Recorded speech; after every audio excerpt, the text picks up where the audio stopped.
Everyone, आज हम शुरू करने जा रहे हैं क्लास 9 का ये चैप्टर सिविक्स का chapter what democracy why democracy. ये ये चैप्टर अपने आप में जो दो सवाल जो है आपसे पूछ रहा है और इसका यह जवाब भी जो है इस चैप्टर के जो है हमें स्टडी करने के बाद, सीखने के बाद, समझने के बाद जो है खुद ब खुद मिल जाएगा।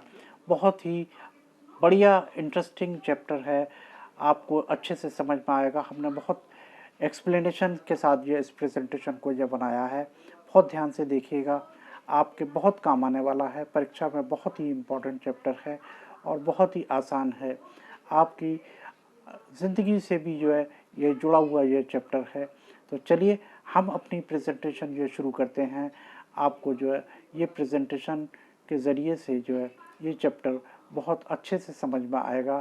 तो चलिए हम अपनी प्रेजेंटेशन शुरू करते हैं। Let's start presentation. हम क्या पढ़ने वाले हैं? क्लास 9 का जो है chapter what is democracy why democracy. बहुत ही इंटरेस्टिंग चैप्टर होने वाला है। आप जो देखेंगे ये चैप्टर एक अपने आप में एक अलग जो है अंदाज से जो है इसका जो टाइटल ये आपको दिखाई दे रहा होगा, व्हाट इज डेमोक्रेसी, यानी सवाल से ही ये शुरू होता है कि ये व्हाट इज डेमोक्रेसी और व्हाई डेमोक्रेसी। तो इस चैप्टर के अंदर बहुत ही इंटरेस्टिंग क्या है ये सब हम जो है पढ़ेंगे। मैं आप सबसे एक रिक्वेस्ट करूंगा कि आप अपनी एनसीईआरटी की बुक जो है खोल करके अगर बैठेंगे तो ज़्यादा अच्छा रहेगा और आपको जो चैप्टर जो है बहुत क्लियर और अच्छी तरह से जो समझ में भी आ पाएगा। तो ये इसके अंदर इस चैप्टर के अंदर जो जो आपको जो है पढ़ाया जाएगा, जो बताया जाएगा वो है लोकतंत्र क्या है, लोकतंत्र की विशेषताएं क्या है और लोकतंत्र का व्यापक अर्थ क्या है, यानी what is democracy, feature of democracy और व्हाई डेमोक्रेसी और broader meaning of democracy. Book के अंदर जो है जो परिभाषा जो शुरू होती है चैप्टर की, वो यह परिभाषा जो कुछ इस तरह की होती है कि democracy is a form of government in which rulers are elected by the people. लोकतंत्र सरकार का एक रूप है जिसमें लोगों द्वारा शासकों का चुनाव किया जाता है। तो ये चैप्टर जो है अपने आप में एक अलग जो है किस्म का यह चैप्टर है कि इसमें जो है जो टाइटल है वो जो है शीर्षक आप जो देख रहे हैं वो जो है सवाल से ही शुरू होता है और दो सवाल लेकर के जो आया है ये what is democracy and why democracy. तो इस इनके अंदर जो है इसकी डेफिनेशन के अंदर से जो है हमें जो है सवाल ढूंढने को जो मिलेंगे वो हम जो है इसके एक एक करके जो है डिस्कस करेंगे और इस चैप्टर को जो है आसानी से समझेंगे। तो ये चलिए देखते हैं हम जो है इसके बाद जो है नेक्स्ट के अंदर जो है चैप्टर में जो है नेक्स्ट जो है इसका ये वीडियो है प्रेजेंटेशन का जो है वो आप ये देखेंगे ये उसमें क्या आपको जो नया दिखाई देता है। जैसा कि परिभाषा के अंदर बताया, लोकतंत्र सरकार का एक रूप जिसमें लोगों द्वारा शासकों का चुनाव किया जाता है। ये बहुत से सवाल जो है हमारे सामने खड़े होते हैं कि फॉर्म ऑफ गवर्नमेंट कैसी होगी यह सरकार, मतलब यह फॉर्म द रूलर, शासक कौन होंगे, पीपल कौन होगा और इलेक्शन कैसा होगा। ये सारे के सारे सवाल हमारे सामने इस डेफिनेशन के अंदर से ये निकल के आते हैं। जैसा कि इस चैप्टर के अंदर ये शुरुआत है, टाइटल है, शीर्षक इसका what is democracy and why democracy. तो इन सभी सवालों का यह जवाब हम जो है ढूंढने के लिए जो है सबसे पहले कुछ एग्जाम्पल का जो है हम जो है अध्ययन करेंगे, एग्जाम्पल को देखेंगे और उसके अंदर इन जो है सवालों का जो है जवाब हमको जो है कोशिश करेंगे कि जब वो मिले हमें जो है। तो सबसे पहला जो है major decision by elected leader general Pervez Musharraf led by military coup in October 1999 declared himself of the chief executive of the country. Later he changed his designation to the president and in 2002 held a referendum in the country that granted him a 5-year extension. Pakistani media, human rights organizations and democracy activists said that the referendum was based on the ruler, यानी निर्वाचित नेताओं के प्रमुख के निर्णय के अंदर सबसे पहला निर्णय जनरल परवेज मुशर्रफ जिन्होंने अक्टूबर 1999 में एक सैन्य तख्ता पलट कर नेतृत्व किया, खुद को देश का मुख्य कार्यकारी घोषित किया और बाद में राष्ट्रपति के लिए अपना पदनाम बदल दिया। और 2002 में उन्होंने एक जनमत संग्रह भी कराया जिसमें उन्होंने 5 साल का विस्तार दिया। और पाकिस्तानी मीडिया, मानवाधिकार संगठनों और लोकतंत्र कार्यकर्ताओं ने कहा कि जनमत संग्रह शासकों पर आधारित है। अब ये बिल्कुल भी नोट कीजिएगा कि शासकों पर आधारित है, यानी शासक ने जो है उसको जो है बेस बनाया, उसके ऊपर आधारित है। इसलिए निर्णय से जो है ये निष्कर्ष निकलता है कि क्या जो है शासकों पर आधारित होना चाहिए जनमत संग्रह, यानी जो रेफरेंडम है या चुनाव है वो लोगों के ऊपर होना चाहिए या शासकों के ऊपर होना चाहिए। तो ये डेफिनेशन के हिसाब से ये तो समझ में नहीं आता कि शासकों पर आधारित क्यों है।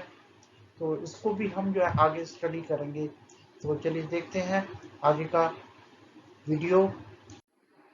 तो डेमोक्रेसी फर्स्ट ये feature in democracy, the final decision making power must rest with those elected by the people. यानी पहली विशेषता क्या है लोकतंत्र में, अंतिम निर्णय लेने की शक्ति लोगों द्वारा चुने गए लोगों के पास होनी चाहिए, ना कि जो है शासकों के पास। जैसा कि हमने जो है पिछले उसके अंदर जो है प्रेजेंटेशन के अंदर जो देखा, आपकी स्लाइड में देखा कि जो है जो इसके अंदर जो निर्णय जो लिया था वो जो है जनरल परवेज मुशर्रफ ने लिया और जो ये उनके हिसाब से ही उन्होंने जो जनमत संग्रह जो कराया। तो जो ये जो है लोकतंत्र का जो फीचर जो कि जो है नहीं होना चाहिए था पर पाकिस्तान के अंदर। हम डेफिनेशन के हिसाब से ये देखते हैं कि अंतिम निर्णय लेने की शक्ति लोगों द्वारा चुने गए लोगों के पास ही होनी चाहिए, ना कि शासकों के पास होनी चाहिए। इस एग्जाम्पल के अंदर हम लेंगे चीन यह देश का जो है, और उसमें जो चीन में देश की संसद के चुनाव के लिए हर 5 साल बाद नियमित रूप से चुनाव होते हैं, ये विशेषता है। और जो वहाँ की जो संसद कहलाती है चीन की, वो नेशनल पीपल कांग्रेस कहलाती है। इनका जो है जो candidate needs the approval of the Chinese Communist Party, only those who are members of the Chinese Communist Party or 8 smaller party allied to it were allowed to contest election held in 2002 से 3। The government is always formed by the Communist Party। अब आप ये देखेंगे कि जो यहाँ पे जो चाइना के अंदर जो है उम्मीदवार जो है जो भी जो है इलेक्शन के अंदर हिस्सा लेता है उसको जो है चाइनीज कम्युनिस्ट पार्टी का जो है अप्रूवल लेना बहुत जरूरी है। वो जो है और उसके साथ साथ जो भी उनकी एलाइड पार्टियां हैं वो भी केवल उन लोगों को ही चीनी कम्युनिस्ट पार्टी या उससे संबंध 8 छोटी पार्टियों के सदस्य अगर वो हैं तभी वो इलेक्शन लड़ सकते हैं। तो ये वहाँ पे एक पार्टी या सिस्टम है। यहाँ पे आप क्या देखेंगे कि जब मतलब जो इलेक्शन तो हो रहा है, रेगुलर इलेक्शन हो रहा है और जो है चुनाव की प्रक्रिया भी पूरी होती है, लेकिन हमें जो है चुनाव किसमें से करना है, एक को करना है और एक को करना है। मतलब दोनों की मतलब हालत के अंदर हमको जो है हमारे पास ऑप्शन नहीं है, हमें सिर्फ एक ही ऑप्शन दिया जाता है कि हमें जो है सिर्फ एक ही पार्टी को में से जो इलेक्शन होता, दूसरी कोई पार्टी नहीं होती। तो जो है ये आपके देखें कि ये चाइना के अंदर जो है ये प्रक्रिया जो चल रही है या वहाँ पे जो है जो सिस्टम चल रहा है। तो ये इससे जो हम ये क्या निष्कर्ष निकालते हैं कि जो है चुनाव तो होता है लेकिन ऑप्शन पब्लिक के पास सिर्फ एक ही है, वो भी कम्युनिस्ट पार्टी। तो जो है ये आपने जो है जाना कि जो है सिर्फ जो है चुनाव होने के लिए ये जरूरी है कि जो है साथ में जो है पार्टी भी अलग अलग होनी चाहिए, लोगों के पास ऑप्शन भी होना चाहिए। Next example from Mexico. Mexico holds election after every 6 years to elect its president. The country has never been under a military or dictator's rule, but until 2000, every election was won by party called PRI, Institutional Revolutionary Party, as known to use many dirty tricks to win the election। इसके अंदर वहाँ पे जो है एक party है Mexico के अंदर जिसका नाम जो है इंस्टीट्यूशनल रिवोल्यूशनरी पार्टी है, शॉर्ट के अंदर PRI ही लिखते हैं। और वो जो है चुनाव 2000 से सन 2000 से हर साल जो है चुनाव जो है लड़ती है और जो जीतती है। उसके अंदर जो है वो बहुत ही गंदी चालों का इस्तेमाल किया जाता है, और वहाँ पे जो है जो भी ये चुनाव होता है वो वही जो है जीतते हैं। तो इससे जो है ये देखते हैं कि हम क्या कंक्लूड करते हैं कि democracy must be based on free and fair election where those currently in power have a fair chance of losing। यानी ये सेकंड फीचर है कि यानी पीआरआई जो है हर साल इलेक्शन जो है लड़ती है और जो है वही जीतती है। तो वो जो है कुछ तरीके ऐसे हैं जो अपनाती है जिससे की वजह से वो इलेक्शन जो है जीतते हैं। तो लोकतंत्र के अंदर जो है निष्पक्ष चुनाव होने के लिए ये जरूरी है कि जो है उनको हारने का भी जो है एक जो है डर होना चाहिए कि जो है वो हार भी सकते हैं, लेकिन जो है अगर अपनी डर्टी प्रैक्टिसेस जो है चलाएंगे तो हारेंगे कहाँ से जो है। तो पीआरआई जो है वहाँ की जो है एक जो पार्टी है वो हर साल वही इलेक्शन लड़ती है। तो और ये इस तरह आप ये देखा कि पीआरआई जो है मेक्सिको के अंदर और कम्युनिस्ट पार्टी है चाइना के अंदर। इससे हमने ये निष्कर्ष निकाला कि ये दोनों जो है देशों के अंदर एक ही पार्टी इलेक्शन लड़ती है, एक ही पार्टी है, और जो है यही जो है इलेक्शन जो है जीतती है। तो ऐसा जो है नहीं होना चाहिए। ये लोकतंत्र की परिभाषा को जो है कहीं भी जो है टच नहीं कर रहा। तो लोकतंत्र की परिभाषा के हिसाब से जो होना चाहिए वो जो है ये दोनों देश पूरा नहीं कर रहे। तो इसलिए स्वतंत्र और निष्पक्ष चुनाव यह जहाँ होने चाहिए वहाँ पे वर्तमान में सत्ता में लोग हैं, सत्तारूढ़ है, उनको भी हारने का जो है डर होना चाहिए कि वो हार भी सकते हैं। इस प्रेजेंटेशन के अंदर हम जो है ये देखते हैं one person one vote one value. यानी एक व्यक्ति और एक वोट एक मूल्य। लोकतंत्र में प्रत्येक व्यक्ति एक जो है व्यस्त नागरिक के पास एक वोट होना चाहिए और प्रत्येक वोट का एक मूल्य होना चाहिए। ये जो है डेमोक्रेसी की जो है नियमों के आधार पर जो है ये मतलब निकल के आता है conclusion. In a democracy each adult citizen must have one vote and each one vote must have one value। 2015 तक सऊदी अरब में महिलाओं को वोट देने का अधिकार नहीं था। एस्टोनिया ने अपने नागरिकता नियम इस तरह बनाए थे कि जो रूसी अल्पसंख्यकों के लोगों को वोट देने का अधिकार मिलना मुश्किल हो जाता था। फिजी के अंदर भी चुनाव प्रणाली ऐसी है कि एक स्वदेशी फिजी के वोट का मूल्य भारतीय फिजी वोट से अधिक होता है। तो राजनीति का मूल सिद्धांत जो क्या है, समानता है। और जो है ये इन कुछ कंट्रीज के अंदर, फिजी में, एस्टोनिया के अंदर और सऊदी अरबिया के अंदर जो है ये यहाँ पे सिद्धांत जो है समानता को जो है क्वालिफाई नहीं करता। तो until 2015 in Saudi Arabia women did not have the right to vote। अब वहाँ पे वोटिंग राइट जो है महिलाओं को। Estonia has made its citizenship rule in such a way that people belonging to Russian minority find it difficult to get the right to vote। In Fiji, the electoral system is such that the vote of an indigenous Fiji has more value than that of an Indian Fijian। तो आपने ये देखा कि जो इस example से जो ये पता चलता है कि जो एक व्यक्ति और एक मूल्य ही होना चाहिए। ये जो है राजनीति का जो है मूल सिद्धांत है। ये जो है बहुत जरूरी है। ये राजनीति का तीसरा सिद्धांत आपको जो है बताया गया। बहुत अच्छे से सुनिए, ध्यान से देखिए और आपको सब समझ में आ गया होगा। अब तक जो है बिल्कुल जो भी बताया वो बिल्कुल क्लियर कट होगा, एकदम क्रिस्टल क्लियर हो गया होगा आपको जो भी है। तो जो है अब हम आगे बढ़ते हैं। एक और देश का एग्जाम्पल, कानून का शासन और अधिकारों का सम्मान, rule of law and respect for right. Zimbabwe ने 1980 में श्वेत अल्पसंख्यक शासन से स्वतंत्रता प्राप्त की। जानू पीएफ पार्टी का शासन वहां पे जो चल रहा था है। रॉबर्ट मुगाबे, उन्होंने चुनावों में अनुचित व्यवहार का इस्तेमाल किया। राष्ट्रपति की शक्तियों को बढ़ाने के लिए संविधान में कई बार उन्होंने बदल दिया। विपक्षी दल के कार्यकर्ताओं को किया गया ये परेशान। और सार्वजनिक विरोध और प्रदर्शन, अवैध घोषित टेलीविजन और रेडियो पर सरकार पर नियंत्रण था। सरकार ने न्यायपालिका की भी अनदेखी की। तो इसके अंदर जो है जिम्बाब्वे के अंदर जो है आप उसने जो है इंडिपेंडेंस जो 1980 के अंदर जो है प्राप्त की जो है, और वहाँ पे जो है श्वेत माइनॉरिटी जो है की बात हो रही है, जो है माइनॉरिटी की बात हो रही है। तो रॉबर्ट मुगाबे जो है he used unfair practices in election, changed the constitution several times to increase the powers of the president.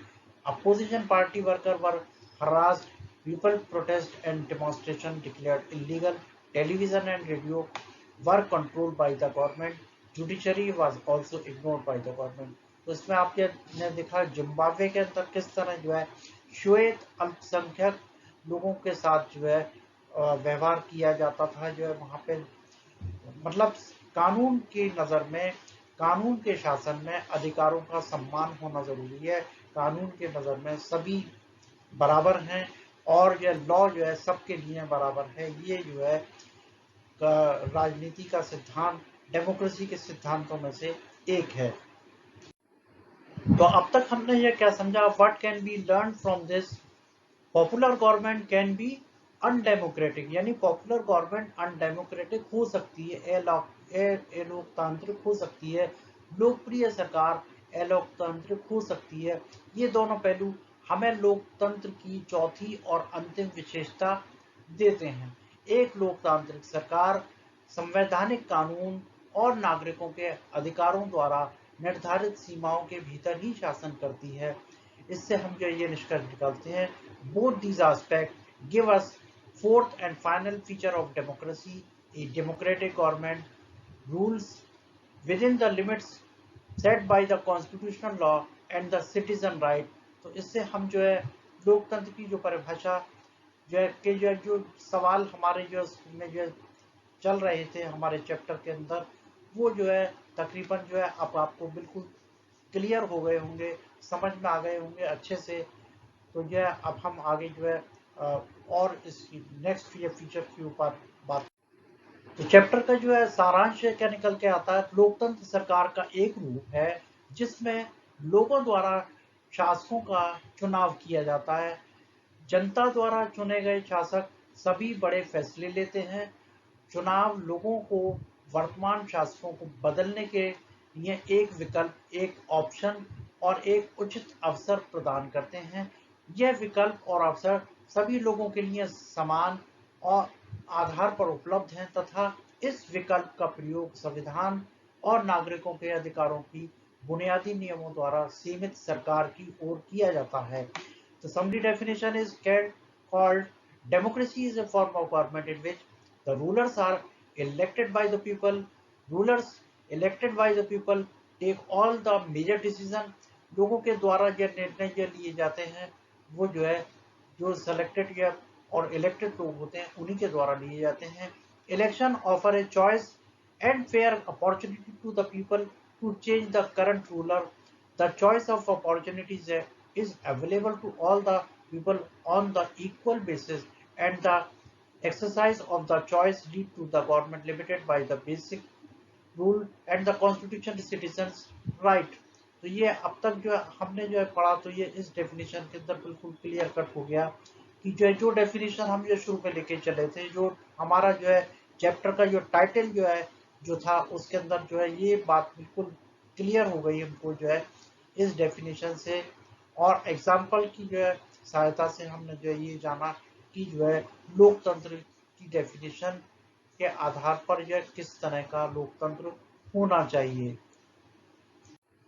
अब बारी आती है आर्गुमेंट अगेंस्ट डेमोक्रेसी, यानी डेमोक्रेसी के खिलाफ जो है क्या क्या आर्गुमेंट जो हो सकते हैं। Leaders keep changing in a democracy, this leads to instability. Democracy is all about political competition and power play. There is no scope for morality.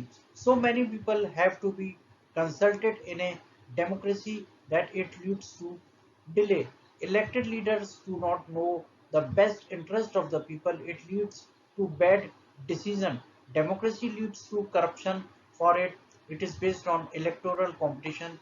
Ordinary people don't know what good for them, they should not decide anything। यानी लोकतंत्र के खिलाफ जो तर्क जो है लोग मतलब जो निकल के आते हैं कि लोकतंत्र में नेता बदलते रहते हैं, इसमें अस्थिरता पैदा होती है। लोकतंत्र राजनीतिक प्रतिस्पर्धा और सत्ता के खेल के बारे में है, नैतिकता की कोई इसमें गुंजाइश नहीं। लोकतंत्र में इतने लोगों से परामर्श करना पड़ता है कि इसमें देरी होती है, डिसीजन लेने में देरी होती है, चुने हुए नेताओं को लोगों के सर्वोत्तम हित का पता ही नहीं चलता, यह बुरे फैसले की ओर ले जाता है। लोकतंत्र भ्रष्टाचार की ओर ले जाता है, क्योंकि यह चुनावी प्रतिस्पर्धा पर आधारित है। साधारण लोग नहीं जानते कि उनके लिए क्या अच्छा है, उन्हें कुछ भी तय नहीं करना होता, सारे के सारे जो है लीडर्स जो तय करते हैं। इससे जो है ये जो पता चलता है कि लोकतंत्र जो है मतलब ठीक है या नहीं, इसके बारे में जो है ये हमें ये निर्णय लेना है। तो ये जितने भी जो आर्गुमेंट हैं ये डेमोक्रेसी के अगेंस्ट जो है ये है। इसके बाद हम जो है डेमोक्रेसी के फेवर के अंदर जो वो है आर्गुमेंट्स, उनको भी जो हम जो जानेंगे अगले इसके अंदर स्लाइड में। Now arguments for democracy. Famine of 1958 to 61, China versus India. A democratic government is a better government because it is a more accountable form of government. Democracy improves the quality of the decision making. Democracy provides a method to deal with the differences and conflict. Democracy enhances the dignity of the citizen. Democracy is better than other form of government because it allows us to correct its own mistake. लोकतंत्र के लिए तर्क जो है 1958 से 1961 की बात है। अकाल का जो वर्ष थी जो है ये चीन और बनाम भारत। एक लोकतांत्रिक सरकार का बेहतर सरकार, क्योंकि ये सरकार के अधिक जवाबदेह पर का रूप है। लोकतंत्र निर्णय के लिए गुणवत्ता में सुधार करता है। लोकतंत्र मतभेदों और संघर्षों से निपटने का एक तरीका प्रदान करता है। लोकतंत्र का नागरिकों की गरिमा को बढ़ाता है। लोकतंत्र सरकार के अन्य रूपों से बेहतर है, क्योंकि यह हमें अपनी गलतियों को सुधारने की अनुमति देता है। तो हमने जो है ये देखा कि कुछ जो तर्क लोकतंत्र के जो है खिलाफ थे, कुछ जो लोकतंत्र के फेवर में थे। ये सारे के सारे जो है हमने जो है इस स्लाइड के अंदर ये जाना। अगले टॉपिक पे बात करते हैं हम लोकतंत्र के व्यापक अर्थ की बात करते हैं। हमारे समय में लोकतंत्र का सबसे सामान्य रूप प्रतिनिधि लोकतंत्र का है। नंबर 2, अधिकांश जनता अपने चुने हुए प्रतिनिधियों के माध्यम से ही शासन करती है। ये आवश्यक हो जाता है, क्योंकि आधुनिक लोकतंत्र में इतनी बड़ी संख्या में लोग शामिल हैं कि उनके पास एक साथ बैठना, सामूहिक निर्णय लेना शारीरिक रूप से असंभव है। अगर वे कर भी सकते हैं तो नागरिक के पास सभी निर्णयों में भाग लेने के लिए समय, इच्छा या कौशल नहीं है। लोकतंत्र बनाम अच्छा लोकतंत्र, परामर्श और सहमति। कोई भी देश पूर्ण लोकतंत्र नहीं होता जो है।